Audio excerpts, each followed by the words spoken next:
মানব জাতিদেরকে পিপিলিকার সূরা দান করলাম। আমি আল্লাহ পিপিলিকার সূরা দিয়ে এবার আমি আল্লাহ প্রশ্ন করে দিলাম, সুরে মারলাম, আলাস্তু বিরাব্বিকুম, বর্ণনা তোমাদের রবকে। তখন তুমি, আমি, হিন্দু, বৌদ্ধ, খ্রিস্টান যে যেখানে হও না কেন, সবাই একটাই আওয়াজ আর ডাক দিয়ে বলেছিলাম অলু বালা। চিৎকার দিয়ে বলেন সুবহানাল্লাহ। ফেরাউন বলছে কালু বালা, আপনি আমাদের রব। হামান বলছে কালু বালা, আপনি আমাদের রব। আমি বলছি কালু বালা, আপনি বলছেন কালু বালা। নেতারা বলছে কালু বালা। যারা নামাজ পড়ে না, ইসলাম ভালো লাগে না, কোরআন ভালো লাগে না, নামাজীদের দেখতে ভালো লাগে না, তারা বলছে কালু আপনি আমাদের রব, আপনি আমাদের রব। কারণ রোগের জগতে পরিচয় হয়েছে রবের সাথে, বলা যাবে কি সুবহানাল্লাহ। এই রব তো সেই রব যিনি আমাকে মায়ের গর্ভে রেখেছেন। এই রব তো সেই রব যিনি আমায় মায়ের গর্ভের ভিতরে ওই আমার আল্লাহ 7টা ব্লাডারের ভিতরে সুন্দর করে একটি সিয়ালা রুমের ভিতরে, আলো নাই বাতাস নাই, আমার আল্লাহ কুদরতি গায়ে অক্সিজেন প্রবেশ করাই দিয়েছেন। আমার আল্লাহ খাবার গুলো প্রবেশ করাই দিয়েছেন। ওই জায়গা আমার আল্লাহ রেখে দিয়েছেন। কে কে বলে তিনি রব, তিনি বাঁচানেওয়ালা। রবকে বলে যে না চাইতে বান্দাকে কিছু দান করে, না চাইতে বান্দাকে যে দান করে তিনি রব। রবকে লালন পালন করতে হলা, রবকে যিনি তুমি বড় বানায় পরিচর্যা করে, যিনি তোমাকে আদর করে ভালোবেসে বড় বানায় দেয়, যিনি তোমাকে দেখভাল করে পরিচর্যা করে, তিনি তোমার রব। ও মানুষেরা, যদি প্রশ্ন করো কেন রবকে ভয় করব, আমার আল্লাহ তার জবাব দেয়। বলেন আমরা কোন সূরা থেকে কথা শুনতেছি? সূরা আন-নিসা। তাফসীরে কিন্তু ঢুকে গেছে অলরেডি, ঠিক আছে তো? সবাই কাম কান লাগান। আল্লাহ বার বলে মানুষ, অসুবিধা হয় না তো? বলতে অসুবিধা হলে বলবেন। আল্লাহ বলে ও মানুষ, তোমরা ভয় করে। মানুষ যারা কি শুধু আপনি আমি না, গোটা পৃথিবীর মানুষ। আমার আল্লাহ বলে ভয় করো। কেন ভয় করবো? কাকে ভয় করবো? বলে রবকে ভয় করো। কাকে? কাকে জোরে বলেন? রব আল্লাহ, ওই রবকে ভয় করো। যখন আমার নবী রবের দাওয়াত গুলো ইহুদি খ্রিস্টান আর কাফের, বিশেষ করে মক্কার কুরাইশ যারা আছে, এদেরকে যখন দাওয়াত দিয়েছে রবের ইবাদত করো, রবের ইবাদত করো, ইয়া আইয়ুহান নাসু কুলু লা ইলাহা ইল্লাল্লাহ।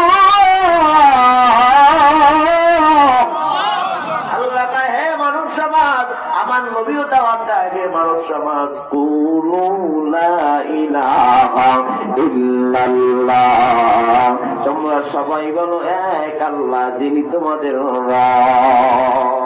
এবার ইহুদিরা খ্রিস্টানরা ডেকে ডেকে বলে ইয়া মুহাম্মদ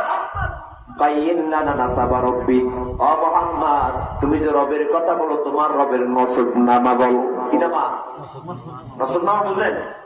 বংশ পরিচয় বলো, বংশ পরিচয়, পরম্পরা বলো। আপনার বাবার নাম কি বলতে পারবেন? দাদার নাম কি বলতে পারবেন? যদি বলি তার দাদার নাম কি বলেন? আপনার বাবার দাদার নাম বলতে পারেন? পারেন? তার দাদার নাম পারেন? আমার আল্লাহ নসব নামা চায় কাফেরেরা, খ্রিস্টানেরা, বৌদ্ধরা, ইহুদিরা। কি চায়? যে আল্লাহর বাবার নাম কি, তার দাদার নাম কি, তার দাদার নাম কি? জোরে বলেন না নাউযুবিল্লাহ। বলো তোমার আল্লাহর বাবার নাম কি, দাদার নাম কি? আমার নবী ডেকে ডেকে বলে এমন আল্লাহ যে আল্লাহর মা নাই, বাবা নাই, যে আল্লাহর ঘুম নাই, নিদ্রা নাই, যে আল্লাহ কাউকে জন্ম দেয় নাই, কিনি কারোর কাছ থেকে জন্ম হন নাই, লাম ইয়ালিদ ওয়া লাম ইউলাদ ওয়া লাম ইয়াকুল লাহু কুফুয়ান আহাদ। কে রব? কে রব? কে রব? যিনি তোমার রব, আমার রব, লালন পালন করনে হলাম। তোমাকে যে আল্লাহ ওই মায়ের পেটের ভিতরে খাবার পরিহার করে দেয় নাই, বরং আমার আল্লাহ খাবারটা ঢুকাইয়া দিয়েছেন। পৃথিবীর কোন ডাক্তার, বৈজ্ঞানিক সহ কেউ তোমার মায়ের গর্ভের ভিতরে আলো আর বাতাস খাবার দিতে পারে না। একজন আল্লাহ দিয়েছেন, তিনি আল্লাহ, তিনি রব। এই পৃথিবীর ভিতরে কত সন্তান মায়ের গর্ভের ভিতরে থাকে, সন্তান নড়াচড়া করে না, নড়াচড়া করে না, ডাক্তার দেখে তারপর ডাক্তার বলে সন্তান ঠিক আছে, কিছুদিন পর ভূমিষ্ঠ সন্তান তার জিন্দা নাই, ডাক্তার খাবার দিতে পারে নাই, অক্সিজেন দিতে পারে নাই। মায়ের গর্ভে আমার মা কষ্ট করেছে, গর্ভধারণী হয়েছে, কিন্তু আমার মা আমার খাবারটা পৌঁছাতে পারে নাই, আমার বাবা আমার খাবারটা পৌঁছাতে পারে নাই। একজন তো আমায় আদর করে ভালোবেসে খাবার দিয়েছেন, চিল্লায় বলেন তিনি কে? অগলাম একটা বার কি নজর করেছ যে রব আমার মা যখন আমাকে ভূমিষ্ঠ করালো, আমি যখন পৃথিবীতে আসলাম, আপনারা আমার সবার ভাষা শুধু কান্নার কান্নার কান্না, কান্না করলে ভাই মায়ের কাছে দেয়, বোন মায়ের কাছে দিয়ে দেয়, বাবা মায়ের কাছে দিয়ে দেয়। মায়ের অন্তরের ভিতরে কোন মায়া জন্ম হয়, মা কান্নার আওয়াজ বুঝতেই বলে আমার সন্তান এখন ঘুমাবে, আমার সন্তান এখন খাবার পাবে, আমার সন্তান এখন গোসল করবে। কান্নার টোন বোঝে মা, বুঝতে পারে এই ভালোবাসা আর এই মেধা একজন মায়ের অন্তরের ভিতরে পয়দা করেছেন, তিনি কে? এবার পৃথিবীতে হাজার রকমের ফল বরাদি দিয়ে আমি আল্লাহ এই জমিনটাকে সাজিয়েছি, নিয়ামত দিয়ে জমিনটাকে ভরপুর করে দিয়েছি। ওই তারকা ওই গাছপালা সব আমি আল্লাহ সিজদা করে, সব নিয়ামত দিয়ে আমি আল্লাহ তাআলা ভরে দিলাম। ও গোলাম, জন্মের পর তোমার মুখে দাঁত নাই, তোমার মুখে কোনো ভাষা নাই, আর বলি নাই। তুমি বলতে পারো না আমাকে খাবার দাও, আমি ক্ষুধার্ত, আর এই পৃথিবীর খাবার গুলো তো খেতে পারবা না। আমার আল্লাহ তোমার আমার মায়ের স্তনে দুধের কায়দা করে দিলেন। আধুনিক বিজ্ঞান বলেন একটা ছিদ্র দিয়ে কোনো মা সন্তানকে দুধ পান করলে টান দিলে গলা আটকে যায়, ওই সময় মৃত্যুবরণ করতাম।